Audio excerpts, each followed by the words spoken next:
যে মানুষকে মুখ দিয়ে শুধু জপে লা ইলাহা ইল্লাল্লাহ মুহাম্মাদুর রাসূলুল্লাহ, এরপরে সে নামাজ পড়েছে, বাসায় গিয়ে কোরবানি করে কোরবানির পশুর মাংস দিয়ে ভাত খেয়েছে, সে মুসলমান।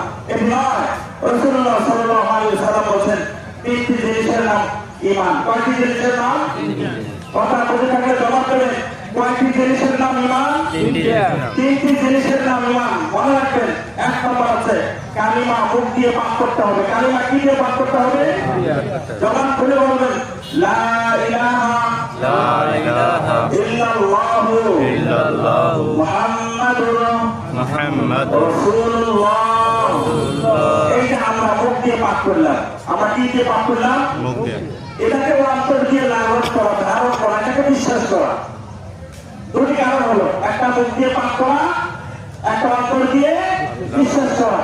তৃতীয়টা হচ্ছে এটাকে আমলে পরিণত করা, বাস্তবায়ন করা। মুমিনের মূল হাতিয়ার হচ্ছে এই তিনটি জিনিস। এ ব্যক্তি এখন নামাজ পড়বে, রোজা করবে, হজ করবে, যাকাত দেবে, কোরবানি করবে, যদি আল্লাহর জন্য হয়ে থাকে সমস্ত ইবাদত আল্লাহ তাআলা কবুল করে নেন।